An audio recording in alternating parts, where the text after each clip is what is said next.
Welcome in. It is SVPod. It's very late at night / early in the morning. I am by myself. Stanford Steve is in a hotel room in Norman eating an Uncrustable. I am. That's got to be delish. After a day. It's really good. Thank God for refrigerators in hotel rooms. I'm with you. It's been a long day. I got to believe Norman's a sad night. Let's start right there because you got a chance to see a team that looks championship quality to me. The gentleman from Knoxville came into Norman, and a lot of eye-popping numbers on that offense, but that defense Saturday night was what caught my eye. You saw it. At what point did the folks in Norman realize we're not winning tonight? I think when they fumbled, when they got the turnover they wanted, what was that, 10-3? 10-3, they get the ball on the 5-yard line. Goal on about. Yeah, they gave it back on the next play. And correct. And you could feel the air. A lot of emotions, Scott. A lot of emotions in the building. The Heupel story, you could tell he didn't want to talk about it. He wanted it to be about the team. Venables wanted it to be about his team taking that step as their first game in the SEC. Just a lot. I found myself really emotional before the game. I think Oklahoma does as good a pregame build-up as there is. Sam Bradford on the sidelines goes up to Heupel and gives him a hug, and then there's the pull away, and then there's the pull back in the hug where they really want to tell each other something. And I'm standing there right there on the 50-yard line. I'm like, man, this is deep.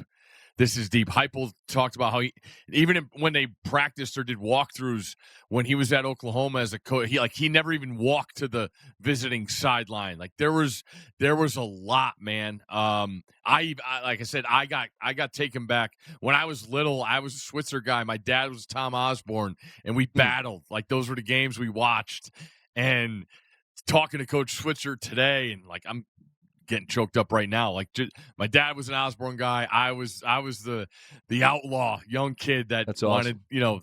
It's awesome. These people really, really wanted for OU to show out. I asked Herbie this morning, when's the last time you called a game here? He called Tennessee. I think it was in 13 or 14. He's like, the only time I've called Oklahoma is OU Texas Red River. And we were both, and then he went back. The last time he was here, I was here with Game Day Radio with Ursillo for Manti Te'o and Notre Dame to come here. So it was a lot. And Tennessee, I knew Oklahoma's defense was going to play great. They are that good. They have that NFL talent. Saw Ryan Poles on the sidelines again, and just talking to him like, you could feel in the building like Oklahoma was gonna bring what they had. But then the idea, and then you go back, you talk to Oklahoma people with the Dylan Gabriel situation, Jackson Arnold was their guy. They thought when they got him, he was the best quarterback in that class, and he's benched for the second half, and you're down 2 scores, and it's just the defense wasn't going to score, and it was really tough. But they battled, and I don't want to take anything away from Tennessee. Tennessee stayed at our hotel. They're outside ripping and roaring right now at the hotel bar. And everybody kept asking, all the money was on Tennessee.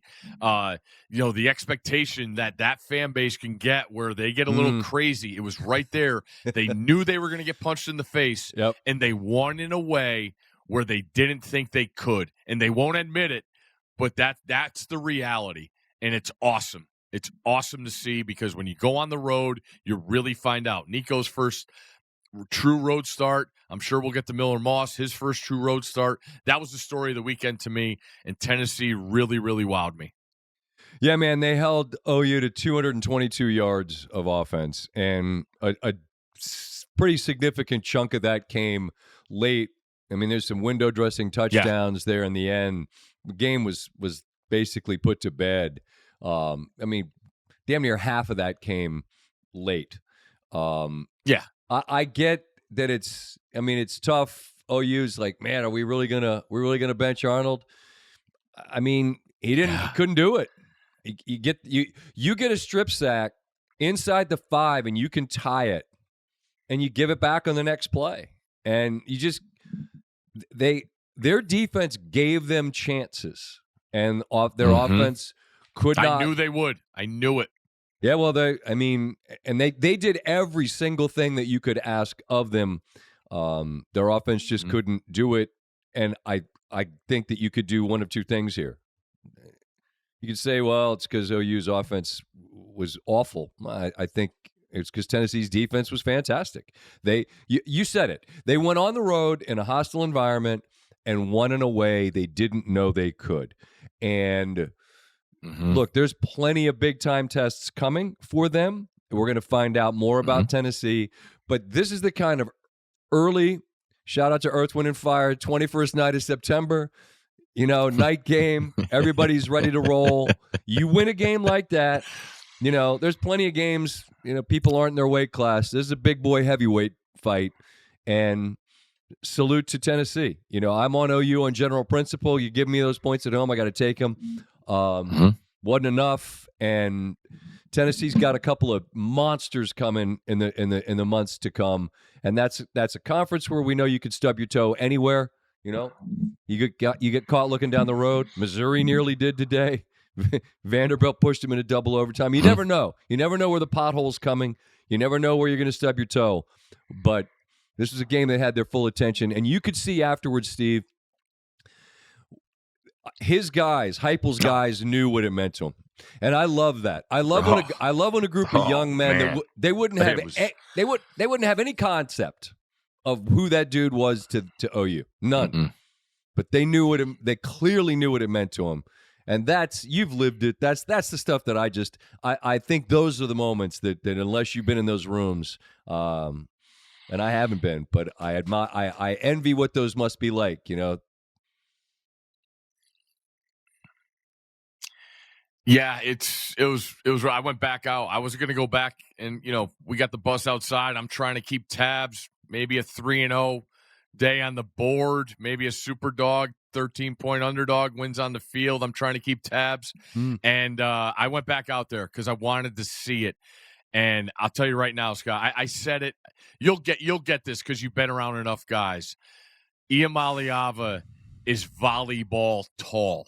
He's a volleyball player. Oh yeah, you see the videos of him. And there's videos of him playing volleyball. He looks like Wembanyama. Scott, when you walk on the field, I'm like, oh my God, thank God I don't play anymore. These guys are enormous. Nico, he's all of 6'6". I mean, all of it. And I wondered last year in the bowl game, he plays against Iowa. All I could stare at was how skinny his ankles were.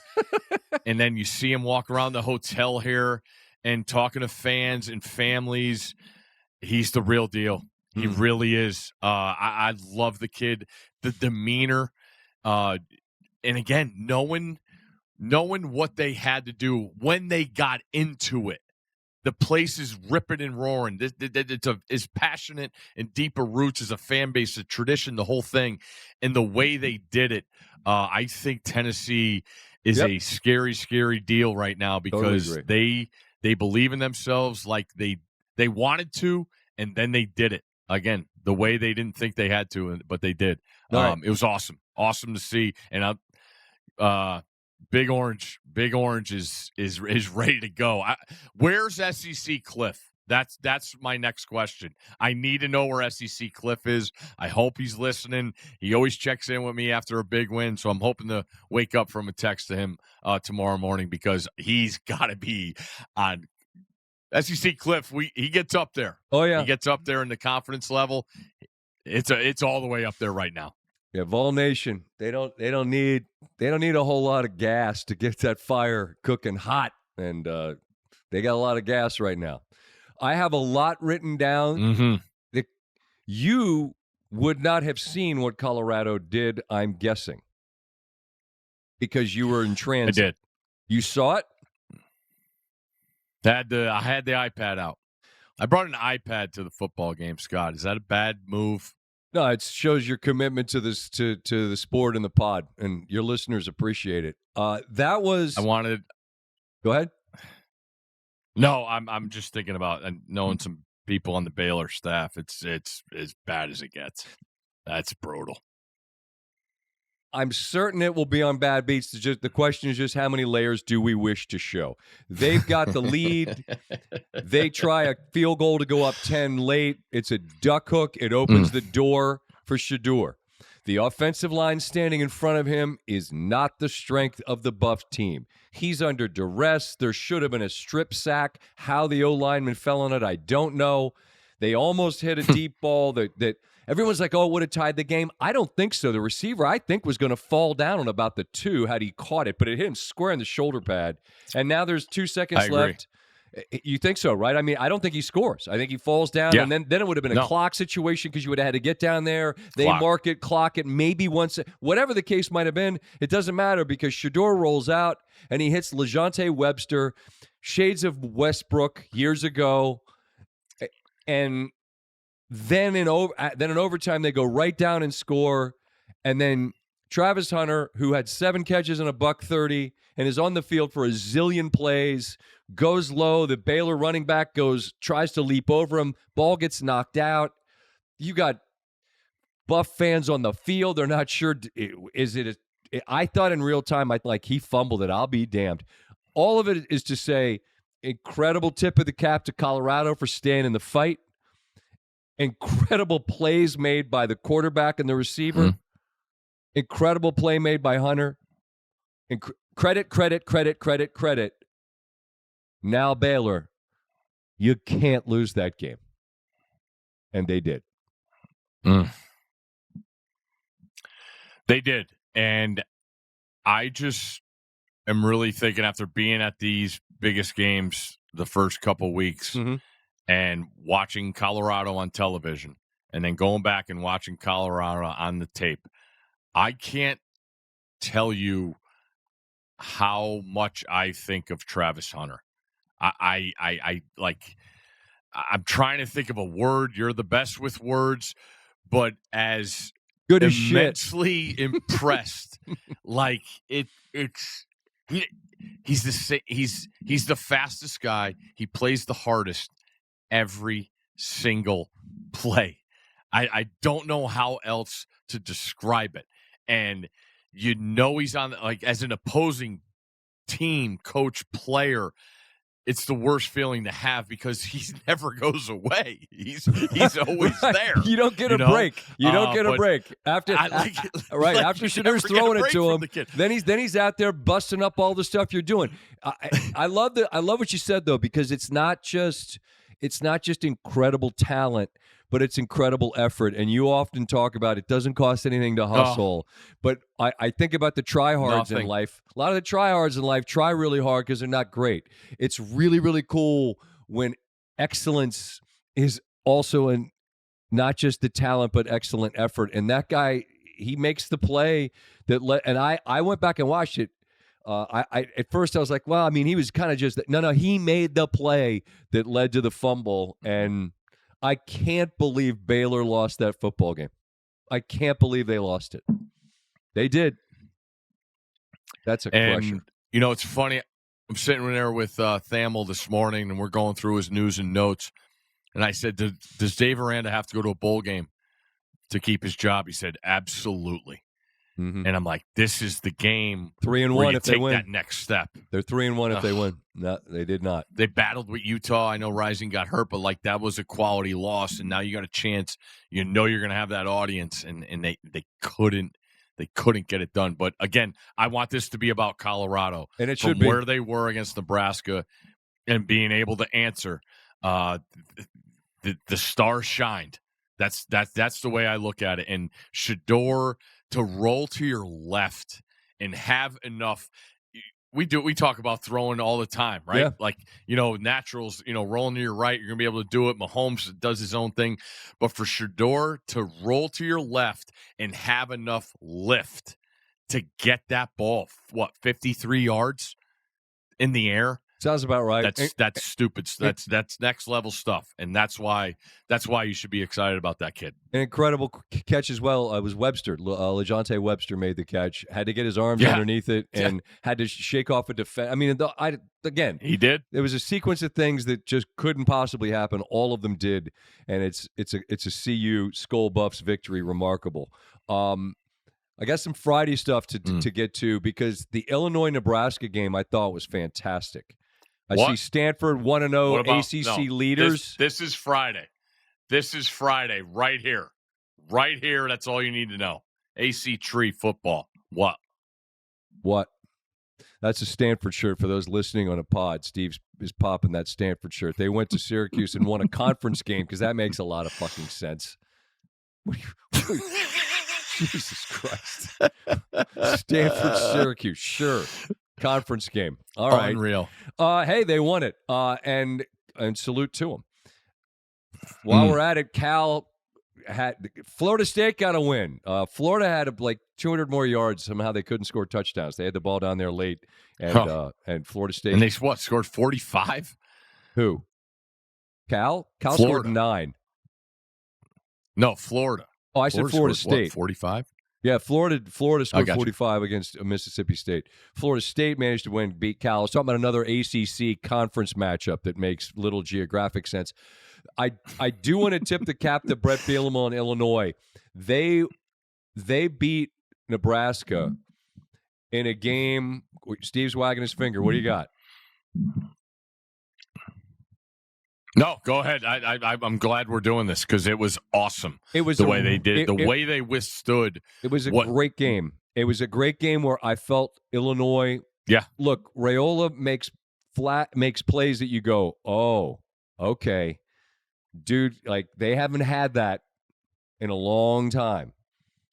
I mean, they've had some great quarterbacks there. Mostly they were dudes that ran it. They've got a guy that can absolutely throw the football. And Illinois, it felt like would go on these lengthy drives and they'd score and they would answer or they'd take. And then Nebraska, bang, bang, bang. They just kept punching back. And those are the kind of games you're on the road in college football, man. At some point, I just figure you're going to run out of punches. Illinois didn't. Luke Altmaier, their quarterback, was excellent. They had all sorts of red zone plays with play actions that they found guys for touchdowns, and they score in overtime in 2 plays. And then something, Steve, I've never seen. I've never seen 3rd and 42 in overtime. It was like it was 3rd and 42. Don't know what plays you got in the book for that. I don't think there are any. But Bielema's team, I've known Brett a long time. There have been many versions of him, and people like to take their shots. I'll admit, because I know him, I've always thought, that's a good ball coach right there. I think he is. And that Illinois team had one of the more impressive wins of the weekend to me. And so even though it was Friday and we're talking on Saturday and people are listening on Sunday morning, the Illini, all of a sudden that game with Penn State feels like a pretty big one. Yeah, I thought this game, Scott, the whole deal, like we've talked about Nebraska plenty on this podcast. Everybody's rooting for them. We want to see the Nebraska brand back on the top. It's better. It's best for the sport. That the Midwest just love that they have and how good the fan base is. But I said on College Football Live, I think it was yesterday or Friday. I don't even know what day it is and what time zone I'm in. Have another Crustable. Bielema. I still got half of it. I don't want to eat on camera. Bielema, I get what happened at Arkansas, and it wasn't what everybody wanted, and I thought it was a great hire when he went there. It didn't work out. But Bielema in this role, in that conference, this is how he withstood the Alvarez shadow at Wisconsin. These games as an underdog, even going on the road, he thrived. He always had his team ready. They were going to not back down from you. They were going to beat you up front. They were going to have enough playmakers, and they were going to be in it, and it was going to be a 4-quarter game. And they signed up for more than 60 in Lincoln. And Nebraska, going back to them, they had those chances to go up 2 possessions. You gotta go up 2 possessions. They couldn't do it, and that's to Illinois' credit. And Altmaier, that's another guy. Kind of got left, transfer portal, Ole Miss. Jackson Dart gets his job. Oh, I'm going to go to Illinois. I never really knew what he had. He showed me plenty to start this season, and it's been awesome. More teams that are involved, that are in the mix, the better. And Illinois has moved themselves big time. couple of sad layers added to the Nebraska recent stretch. That's 7 consecutive overtime games where they've not scored a point. And I'm not even going to bring up the record one-score games because Cornhusker fans know it, and they just know if it's close. Yeah, don't do that. We're losing. And I don't get it. I'm not piling on here. The facts are the facts. If you've listened, you know Steve and I are we're in your corner. We want you back. I think future's bright, but that's a gutting loss. Let's stay in that Midwest footprint and talk about one of the massive games of this day. Michigan won a football game where they had 22 passing yards, Steve. Deuces. 22. Mm-hmm. That game was fascinating. The chess the chess match. USC could do nothing at Michigan's defense is eating. Some of it's field position, but they're just pounding it down their throat. And I'm like, see, it's all that finesse and all the stuff you want to say about Lincoln's teams. And they don't have enough guys yet on defense. It's better, but it's not. And then all of a sudden, everything flips. They start going to like short passing game. And I think Moss deserves a ton of credit. And they're like, short passes. Then Michigan jumps one, get another pick six where it's a 2-score game again. And then USC they kept punching back. And it was like a 3rd and 16 throw that Moss makes for a touchdown. They take the lead. Oh, and awesome. I'm like, it's like Rocky in the sense that now it's Michigan that's standing 8, and I'm like, holy shit, they're going to win this game. Mm-hmm. And I watched the play that was the 3rd and 1 run late where Michigan gets down. It's like a 65-yard run. SC's got 2 chances to tackle him at about the Michigan 30 and then the 35, and they don't.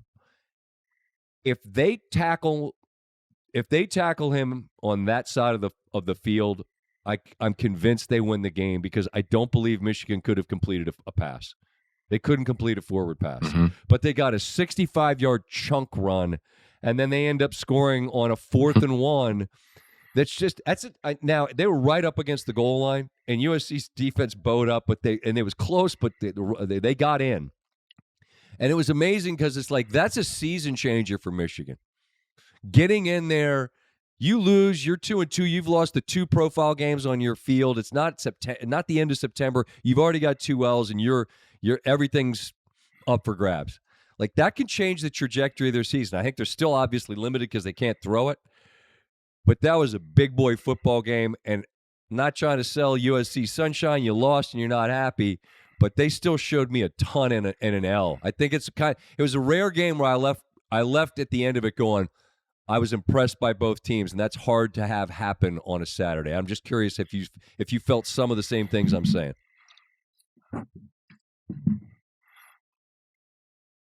It was fucking awesome, Scott, the way fucking Michigan did that. I'm just telling you right now. You knew that was the way they had to win. Yep. There was no way they were going to throw the ball all over the yard. They were forced. I don't want to put it on the kid, but Davis Warren, 6 turnovers, and the way he played in the first couple games, they had to make the move to Orji as quarterback.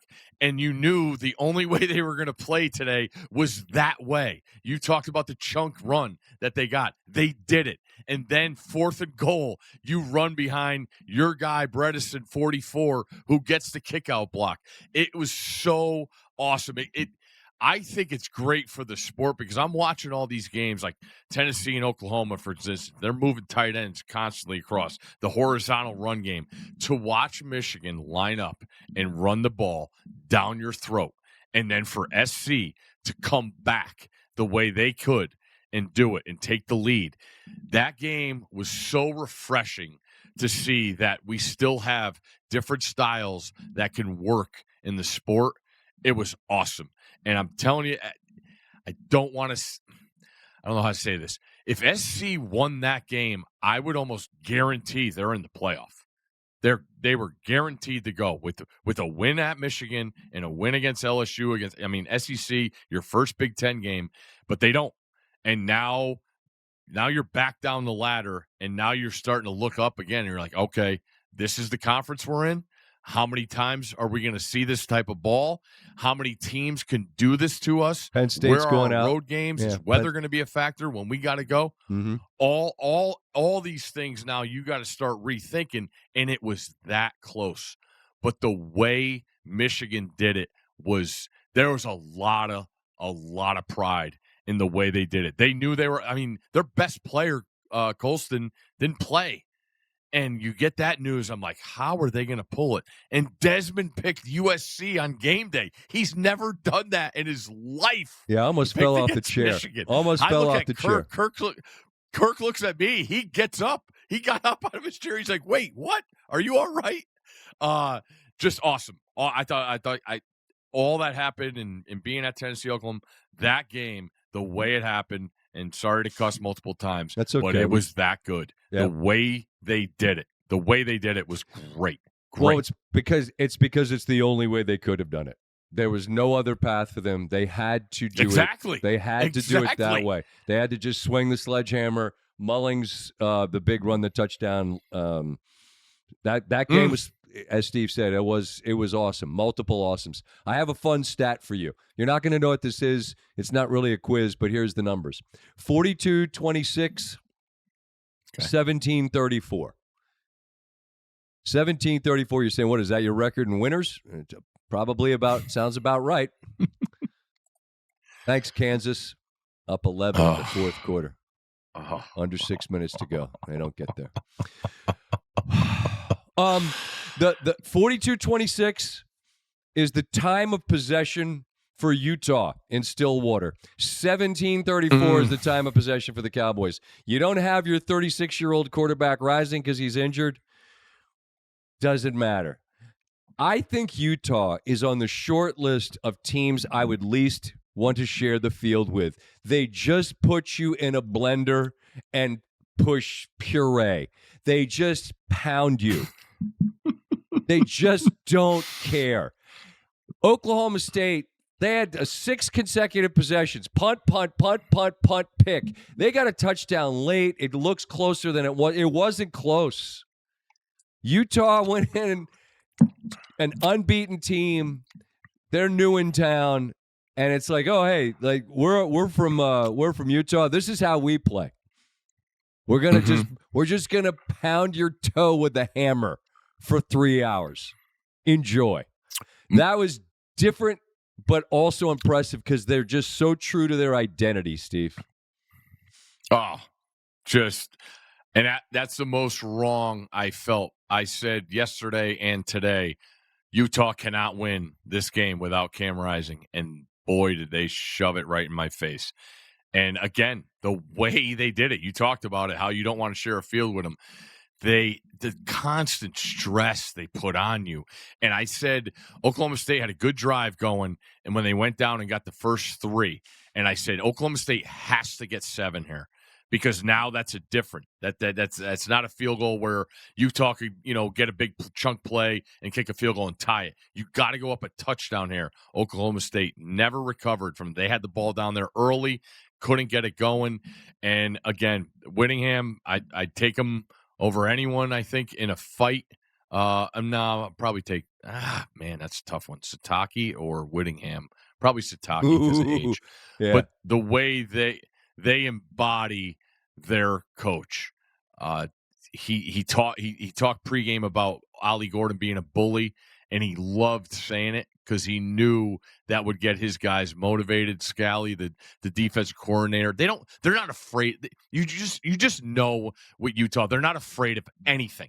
Nope. Anything, where they're playing, who they're playing, conditions, nothing. Nothing's going to bother them, and they win it. And that's a monster win because you look at their schedule. I don't know, man. I said before the season, if I had to bet on a team to go undefeated, it was Utah, and I think it was like 5-1. That's why they're not afraid of anything, and to win that game with your backup quarterback is really, really something. And then to see Keithy, my man, tight end, walk in the end zone at the end. That was Walked in. That's pretty. That's pretty. That has to feel pretty good. That was a hell of a victory and impressive. Very, very impressive. I'll tell you another team that impressed me. I just want to say it. It's early. Careful with Clemson now. Careful with Clemson. People got a little tired of Dabo. People got a little enjoyed getting the shovel out and throwing dirt on it. Careful. That they got stomped by Georgia. They sure did. Now NC State, I don't know. I don't know what that was. They were behind 52-7. That you look nothing like what I perceived you to be. I just taking a look at Clemson and who they got down the road. They got a chance to take that opening loss and flush it. And we all know there's a path in the ACC. Miami's out there. Cam Ward was nasty again against a plucky, and that was a 7-point game. They were down. South Florida. I watched South Florida against Bama and Miami for stretches where it's like this. You don't want them, and then both of them ended up getting away from them. But we know Miami's out there. I know the U. I know Cam. I know. I'm just saying Clemson. They lost in that first giant spot, and everyone was ha ha ha. I wouldn't chuckle at Clemson. I see a team that looks like it's got its feet underneath them. That's all I'm saying. I'm with you. Going back and watch the tape of Clemson, Georgia. What was it? 3-0, 6-0, 6-3 at half. They're right there. And then they needed to score some points a couple of times just to give them they just didn't, and then it got away from them. And the way the games can get away from you against. They lined up and made Georgia frustrated. That's what I took from that. And I get it, 60 minutes, and they didn't play the last 30. But what I see is, this is probably not true. I look at the head coach, and then I see the money they paid to get Garrett Riley in there. I see a difference in play calling. There's no more holding anything back. The governor is off, and they are coming at you. They have confidence in the young receivers. I've always said I thought they had a better identity when Maffa was the running back instead of Shipley, because you knew who was getting the ball, and he was coming right downhill on you. That is a big boy that gets the ball there. And it's funny, we had the conversation off air. We didn't get on air today, but just the idea, if Clemson could be the best team in the ACC, that was on the docket for the show today. We never got to it. But that's going to be a conversation next week for sure. I don't believe they play. Miami doesn't play Clemson, too. That's the shame. But there's a whole lot going on there. I want to mention there's a bunch of teams I have listed here that they won, but it's more about what's coming next. Louisville's 3-0. They got Notre Dame next. I'm going to wait and see what Brahms guys look like against Notre Dame. I think we find Georgia Tech. I know they're off to they lost a couple Syracuse and they lost today, but Louisville's 3-0. They got Notre Dame next. Go ahead. I was just going to say that was Louisville's third game. That was Georgia Tech's fifth game. Right. Like all these teams with the early buys, it's kind of crazy. I can't wait to go watch Louisville on tape because I haven't really been able to dive in on them. I know Brahms Saban talking the other day. We were like, what about Louisville? He's like, Brahm? He's like, tried to hire him multiple times unsuccessfully. Think the world of him. That's all you need to know. That's all you need to know. You think the same of Brahm as I do. I love that guy as a play caller. I've always been impressed by his play calling. There's a couple of teams that have won the games that they played thus far. Rutgers goes down and wins in Blacksburg. Virginia Tech, they were propped up in the preseason. They've already lost twice. Rutgers hasn't lost. They have Washington next. Rutgers' schedule is not particularly challenging. They're the kind of team that could get sneaky. Indiana has looked really good. They trucked a UCLA team that was playing LSU close for a lot of the day on a hot day in the sunshine down in Baton Rouge. Mm-hmm. Indiana gets the Dirty Terps next week at home. I've been impressed just with they run a clean operation. They run a clean operation, Indiana does. I've been impressed. They've scored a ton of points through their first 4 games. So those are a couple of teams. Louisville's another team. Just keeping an eye on Iowa State's another team that hasn't lost yet. Their schedule doesn't get particularly difficult until late. I think this is going to be the time where we're paying attention to the big boy games with good reason. But now, and I'm sure on game day you guys do all of this, where you probably have like a whiteboard where you got like a list of people. Hey, we see you over there. We're just waiting. We're waiting a little while, and I just feel like I want to make sure I mention some of these teams you're paying attention to, particularly that Rutgers went down to Virginia Tech. Like what do we got here on both sides? And Rutgers jumped them and had the lead early, and they never trailed in that game. So a few teams that I just want to make sure acknowledging. I don't know if you have anybody else that's in that same vein. No, Indiana really, really wowed me. I know at UCLA people have their opinions about them, and it's still from what Deshaun Foster did at Big Ten Media Day. That's fine. But watch what Indiana is. They bring a MAC quarterback in. Cignetti's obviously full of confidence. Yeah, he's a confident dude. It's an interesting dynamic. Yeah. So it's funny. The Big Ten, is it that top-heavy? Seeing Nebraska go down hurts a little bit, but seeing Rutgers and seeing Indiana, they're legit football teams, man. And seeing Michigan get off the mat, I thought that's impressive. Maryland has to play Indiana next week, and now obviously they play their rival Rutgers. Is that true? Later this year. You know what, Steve? Don't do that. Did the Terps cover today? What was that line? I think it was right around that number. I didn't see it. I think it was right around 8. Maryland was up by more. They ended up winning by 18. Whatever. Whatever. How many points has Indiana scored? I'm going to give it to you right now. Indiana thus far. God. Indiana has scored 77, 108, and 94. So they've scored 202 points in 4 games. It's kind of a lot. And you look at their schedule. They got. Maryland, they Northwestern. play Penn State, Ohio State, or Oregon? No. They go to Columbus. Wow. Around Thanksgiving. And they got Michigan coming to them before that. Okay. So they duck some of the biggest teams in the Big Ten. I don't know. Gotta win it. Gotta win at Blacksburg. I want to acknowledge the young man from Harrisonburg, James Madison, scored. He scored 70 in Chapel Hill, Steve. Wow. Alonzo Burnett, I think they just scored again. Yeah, might be 70. 400. He was responsible for 7 touchdowns. It was one of those deals where Christmas. They had 53 at halftime, and they were 11-point dogs. I don't know if anybody did anybody super dog them? Who was your super dog? No. Who was your super dog? Buffalo. How'd they do? They won 23-20 in overtime against the boys from DeKalb. That's your super dog? 18.5 points for your boy. Wow. Yes, sir. Wow. Loved Buffalo. 2 weeks NIU had to not play a game and a ranking next to him. Can you imagine the pats on the back they had for 2 weeks? Coach's worst nightmare. Loved Buffalo. Coach Corso's line again comes true. Did you watch Ohio State? You don't have the same team 2 weeks in a row. Yes, I did. And I'll tell you what, Marshall, that's one of the scores that if you watch the game at all, Marshall actually, they had a 7-0 lead. They drove the ball fairly consistently. They put themselves in a lot of these 4th and shorts.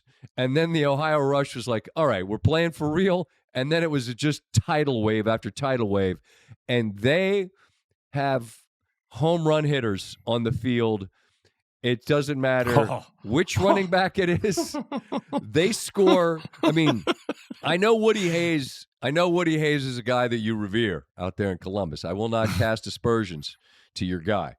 But the idea of how they play now versus how they played in Woody's day, he wouldn't recognize. He'd be thrilled with what they are, but he wouldn't recognize the manner in which they can score in 2 plays from anywhere on the field. But I was oddly impressed by Marshall, even though in the end they had to hang on for dear life. Too. First half was had to hang impressive. on for dear life to get a cover.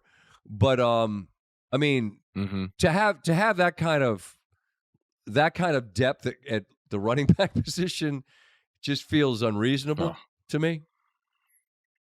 But I did see a decent amount of that. I do believe they did not give up a touchdown coming into this game, and they scored 40 plus in both games. And then they had the bye week, and I texted one of the assistant coaches who might call plays, and I said, what was the emphasis in the bye week, early bye? What do you do? And it was just one word: improvement. There you go. It's like Kirby. Aggression. I think they improved. Yeah, well, Judkins had $173, and half of them were on one run. And then Travian Henderson had 76 and 2 more. So it's like, I mean, Henderson's the best back on 98% of the college teams in America. They just happen to want to spend a ton of money on Judkins and steal him from Ole Miss.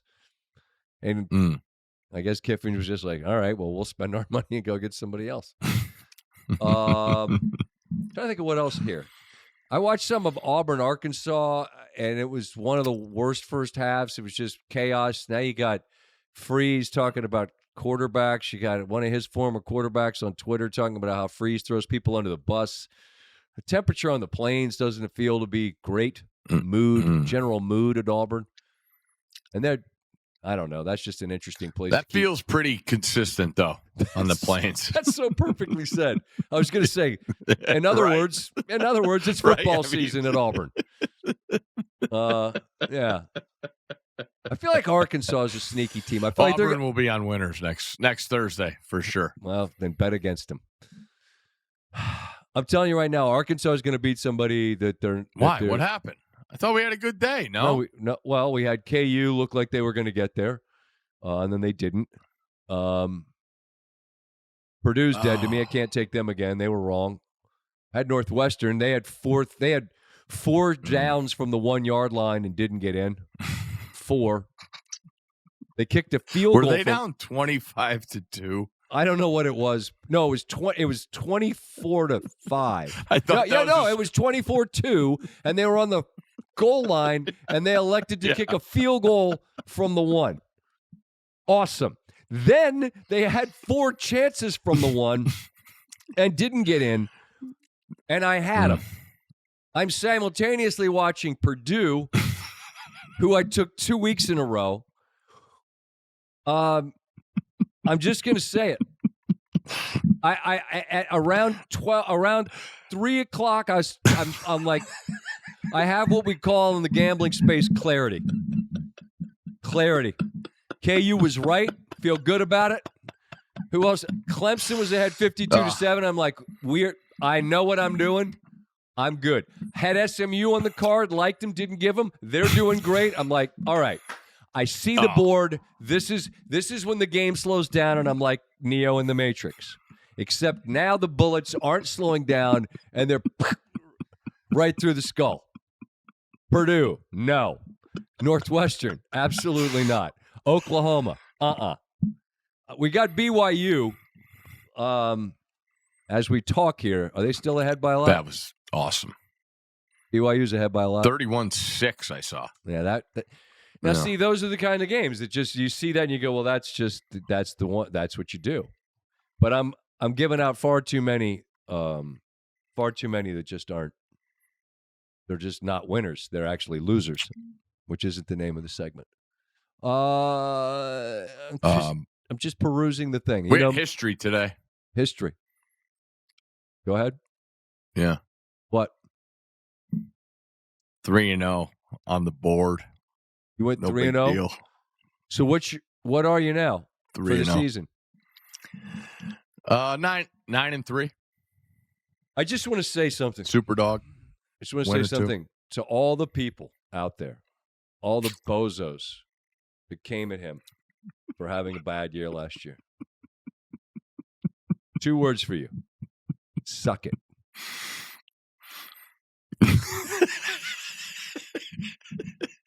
That's for Steve. Now, you want to come at me? I can. My picks are ass. But Steve, because it takes. Listen, you go out there and you make the picks. That's awesome. 3-0, 3-0 on the board, 9-3 on the season. What's better than that? And you're in a hotel and people in Oklahoma. They're good people. You like them? In Norman. Yeah. Scott, I got to get to some stuff here because the people here are infatuated with you. Why, Miami? The Miami Here's stuff? a couple. I wrote down.